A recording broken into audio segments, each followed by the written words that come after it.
Gold trusted gold buyers మీరు తాకట్టు పెట్టిన బంగారాన్ని విడిపించి ఈ రోజు ఉన్న మార్కెట్ ధరకు కొనబడను. నమస్తే, వెల్కమ్ టు ఐ డ్రీమ్. నేను వలి.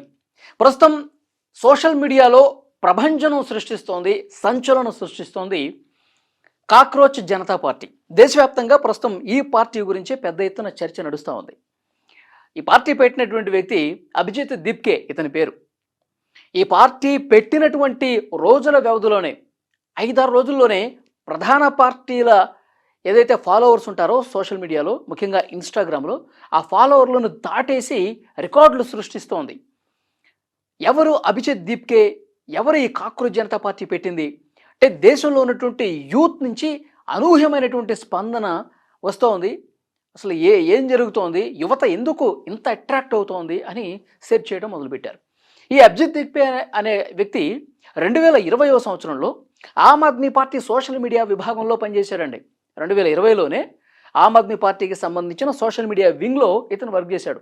ప్రస్తుతం ఇతను అమెరికా బోస్టన్ యూనివర్సిటీలో పబ్లిక్ రిలేషన్స్ స్టూడెంట్గా ఉన్నాడు. అసలు ఇతనికి ఈ రాజకీయ పార్టీ పెట్టాలన్న ఆలోచన ఎందుకు వచ్చింది? అందరికీ తెలిసిందే, ఇప్పటికే చాలా వీడియోలు వచ్చాయి. Chief justice of India Suryakant గారు చేసినటువంటి ఏవైతే కామెంట్స్ ఉన్నాయో, దేశంలో ఉన్నటువంటి చాలామంది యువత, నిరుద్యోగులు సోమరిపోతుల్లాగా మారిపోతూ ఉన్నారు. సమాజాన్ని పట్టి పీడిస్తూ ఉన్నారు. వాళ్ళు యూట్యూబ్ జర్నలిస్టులుగా మారిపోతున్నారు, సమాచార హక్కు చట్ట కార్యకర్తలుగా మారిపోతున్నారు, న్యాయవాదులుగా మారిపోతున్నారు. ఈ పని పాట లేని వాళ్ళు ఆయన చెప్పడం మారిపోయి సమాజం మీద అంటే ఈ సొసైటీ మీద దాడి చేస్తూ ఉన్నారు. ఒక బొద్దింకల్లా తయారవుతున్నారు, పరాన్న జీవులుగా మారిపోయి దాడి చేస్తూ ఉన్నారని చెప్పి ఒక కామెంట్ చేశారు. దాంతో ఈ అభిజిత్ దీప్కేకి చిర్రెత్తుకొచ్చింది. దేశంలో నిరుద్యోగులు ఇన్ని ఇబ్బందులు పడుతుంటే, ఉద్యోగాలు రాక ఇంత సతమతం అయిపోతుంటే, ఒక పక్క ఉద్యోగాలు రావట్లేదు, మరో పక్క ధరలు పెరిగిపోతున్నాయి, నిత్యావసర వస్తువుల ధరలు పెరుగుతున్నాయి, పెట్రోల్ డీజిల్ రేట్లు పెరిగిపోతూ ఉన్నాయి, బతకలేని పరిస్థితుంది. నిరుపేదలు ఇంకా నిరుద్యోగులుగా ఉన్నవాళ్ళు మరింత నిరుద్యోగులుగా అంటే పేదవాళ్ళుగా మారిపోతూ ఉన్నారు. ఇలాంటి భావన ఒక పక్క కనిపిస్తుంటే, ఇంత దారుణంగా యువత పట్ల, నిరుద్యోగుల పట్ల మాట్లాడతారా అని ఆయన కోపంతో పెట్టినటువంటి పార్టీ. ఆయన బొద్దింకలతో కంపేర్ చేశాడు కదా, కాక్రోచ్ సమాజం మీద కాక్రోచ్ లాగా దాడి చేస్తున్నారని చెప్పేసి అన్నాడు కదా, అదే పేరుతో కాక్రోచ్ జనతా పార్టీ అని స్టార్ట్ చేసేసాడు. కాక్రోచ్ జనతా పార్టీ అంటే ఎవరైతే సోమరిపోతులా ఉంటారో, అంటే శారీరకంగా కాదండి, మానసికంగా వాళ్ళే నా పార్టీలోకి జాయిన్ కావడానికి అర్హులు అని చెప్పాడు. అవునా? ఎందుకంటే నిరుద్యోగులుగా ఉన్నవాళ్ళు ఏ పని చేయలేరు కదా, వాళ్ళకి ఏం జాబ్ లేదు, ఉన్నత చదువులు చదువుతారు, జాబులు లేక ఖాళీగా కూర్చుంటారు. అట్లా సోమరిపోతుగా ఉన్నారు. అలాంటి వాళ్ళే నా పార్టీకి కావాల్సింది. ఈ ప్రభుత్వ విధానాల్ని బలంగా క్వశ్చన్ చేసేవాళ్ళు నా పార్టీకి కావాలి. తర్వాత ఎప్పుడు సోషల్ మీడియాకి అతుక్కుపోతారు చూసారా? సోషల్ మీడియాలో యూట్యూబ్ కావచ్చు, ఫేస్బుక్ కావచ్చు, వీటిల్లో ఇవి చూస్తూ కాలం గడిపేస్తూ ఉంటారు చూసారా? అలాంటి వాళ్ళే నా పార్టీకి కార్యకర్తలు అని మాట్లాడాడు. అంటే వాళ్ళు అంత ఖాళీగా ఎందుకు కూర్చుంటున్నారు?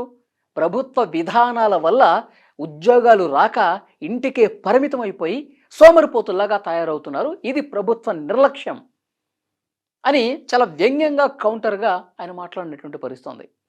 సో ఈ కాక్రోచ్ జనతా పార్టీకి పెద్ద ఎత్తున ఫాలోవర్స్ పెరిగిపోతున్నారండి.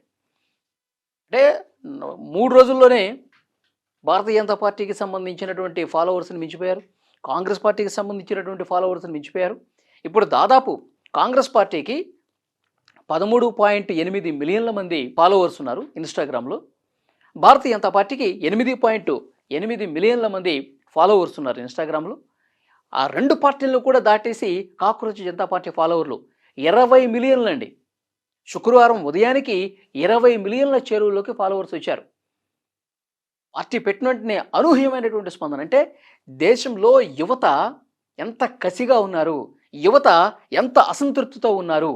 ఈ సీజే అన్న మాటలు కాదండి, అసలు దేశవ్యాప్తంగా ఈ ప్రభుత్వాల మీద ఎలాంటి దృక్పథాన్ని కలిగి ఉన్నారు యువత అంటానికి, ఎలాంటి ఆగ్రహంతో ఉన్నారు అంటానికి ఈ కాక్రోచ్ జనతా పార్టీకి లభిస్తున్నటువంటి మద్దతు, పెరుగుతున్నటువంటి ఫాలోవర్సే అద్దం పడుతుందని చెప్పి చెప్పక తప్పదు. మనం చూసాం, యువత తలుచుకుంటే ప్రభుత్వాలు కూలిపోతాయి, అధ్యక్షులు పారిపోయినటువంటి సందర్భాలు ఉన్నాయి. జంజీలు ఇన్స్టా చూసేదంతా ఎవరు? చదువుకున్న వాళ్ళు, ఇప్పుడు డిగ్రీలు చేస్తున్న వాళ్ళు, ఇప్పుడు పీజీలు చేస్తున్న వాళ్ళు, బాగా చదువుకుని ఉద్యోగాల కోసం ఎదురు చూస్తున్న వాళ్ళు, ఇంతమంది వీళ్ళందరే కదా జంజీలు. సో ఇంత లక్షల మంది ఫాలోవర్సు కాక్రోచ్ జనతా పార్టీకి వచ్చారు. అనూహ్యమైనటువంటి స్పందన వస్తూ ఉంది. మీరు శ్రీలంకలో చూశారు, బంగ్లాదేశ్లో చూశారు, నేపాల్లో చూశారు జంజీ ఉద్యమం. ఇదంతా యువత నుంచి పుట్టుకొచ్చినటువంటి ఉద్యమాలు. అంతెందుకు, ఇక్కడ మన తమిళనాడులో విజయ పార్టీ గెలవటానికి కారణం ఏంటి? జంజీ ఉద్యమమే. జంజీ తమకు విజయ్ లాంటి నాయకుడు కావాలని చెప్పి బలంగా కోరుకున్నారు. వాళ్ళు సోషల్ మీడియాను ఒక ప్లాట్ఫామ్గా చేసుకుని ఈ అనాదిగా ఉన్నటువంటి ద్రవిడ పార్టీలని కాదని ఒక కొత్త వాళ్ళకే అవకాశం కల్పించడంలో జంజీల పాత్ర, యువత పాత్ర కీలకంగా ఉంది. కాబట్టి అసలు ఎవరైనా ఎక్స్పెక్ట్ చేశారా తమిళనాడులో విజయ్ పార్టీ అధికారంలోకి వస్తుంది, విజయ్ ముఖ్యమంత్రి అవుతాడని చెప్పి? అసలు అన్ని సర్వే సంస్థలు ఒకటి మినహాయించి అన్ని సర్వే సంస్థలు డిఎంకే స్టాలిన్ మళ్ళీ ముఖ్యమంత్రి అవుతారు అని చెప్పేసి మాట్లాడారు. ఎగ్జిట్ పోల్స్ అన్నీ కూడా అవే చెప్పాయి. కానీ యువతలో గూడు కట్టుకున్నటువంటి నిరాశ, నిస్పృహలు విజయ్కి ఒకసారి మనం అవకాశం ఇద్దామని చెప్పి వాళ్ళు ఉధృతంగా నిశ్శబ్ద విప్లవం అంటారు. స్టాలిన్ కూడా అన్నాడు, నిశ్శబ్దంగా ఒక విప్లవం లాగా వచ్చింది. ఇంట్లో ఉన్నటువంటి యువత అందరూ కూడా తమ పెద్దవాళ్ళను కూడా బ్లాక్మెయిల్ చేసి మరీ ఓట్లు వేయించారు. సోషల్ మీడియాను అంత బలంగా విజయ్ ఉపయోగించుకున్నాడు కాబట్టి ఇంత అద్భుతమైనటువంటి విజయం వచ్చింది. అంటే విజయాలు ఊరికే రావు. ఎంత యువతలో అసంతృప్తి ఉంటే, ఒక అవకాశం ఇద్దామని చెప్పి ఆ తలంపు ఉంటే ఇలాంటి ఫలితాలే వస్తాయి. సో డెఫినెట్గా ఇక ఇది ఒక రాష్ట్రం నుంచి ప్రారంభమై దేశవ్యాప్తంగా వ్యాప్తి చెందే అవకాశాలు చాలా బాగా కనిపిస్తూ ఉన్నాయి. ఈ కాక్రోచ్ జనతా పార్టీ, ఎందుకంటే బీజేపీ 12 సంవత్సరాలుగా ప్రస్తుతం అధికారంలో ఉంది. ప్రధానమంత్రిగా నరేంద్ర మోదీ గారు ఉన్నారు. భారతీయ జనతా పార్టీ అనేక రాష్ట్రాల్లో విజయ పరంపర కొనసాగుతూనే ఉంది. కానీ అంతకుముందు దశాబ్దాలుగా కాంగ్రెస్ పార్టీ మనం చూసాం. దశాబ్దాలుగా కాంగ్రెస్ పార్టీ ఉంది. 100 సంవత్సరాలుగా దేశంలో కాంగ్రెస్ పార్టీ ఉంది. సో అలాంటి పార్టీకే 13.8 మిలియన్ల మందే ఉన్నారు ఇన్స్టాలో. బీజేపీకి 8.8 ఉన్నారు.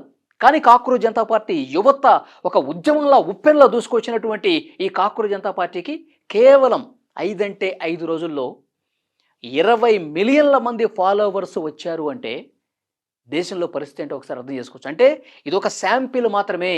యువత తలుచుకుంటే ఏదైనా చేసేయచ్చు.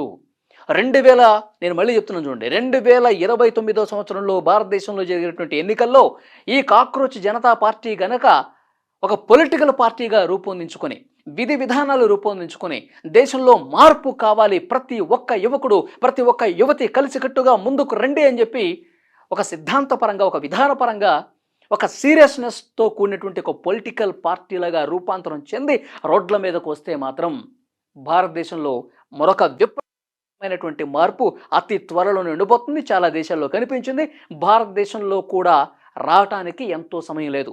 ఈ పాలకుల విధానాలు ఇదే రకంగా కేవలం ఓట్ల రాజకీయం, పార్టీల రాజకీయం చేస్తే భవిష్యత్తులో చాలా చాలా చాలా గొప్ప మార్పులు రాబోతాయి. ఇది ఒక శాంపిల్ మాత్రమే, ఒక చిన్న సంకేతం మాత్రమే కాక్రోచ్ జనతా పార్టీ.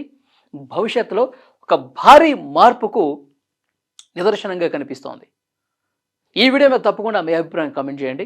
అభిజిత్ దీప్కే అనేటువంటి ఒక యువకుడు, 30 సంవత్సరాల యువకుడు, అతను పెట్టినటువంటి కాక్రోచ్ పార్టీకి ఇంత పెద్ద ఎత్తున ప్రధాన పార్టీలను ఒక్కసారిగా పక్కకు నెట్టేసి 5-6 రోజుల్లోనే 20 మిలియన్ల మంది ఫాలోవర్స్ వచ్చి కాక్రోచ్ జనతా పార్టీ మద్దతు తెలియజేసి మాట్లాడారంటే కనుక నిజంగా ఇది ఎలాంటి మార్పు అన్నది మీరు కామెంట్ బాక్స్లో తెలియజేయండి.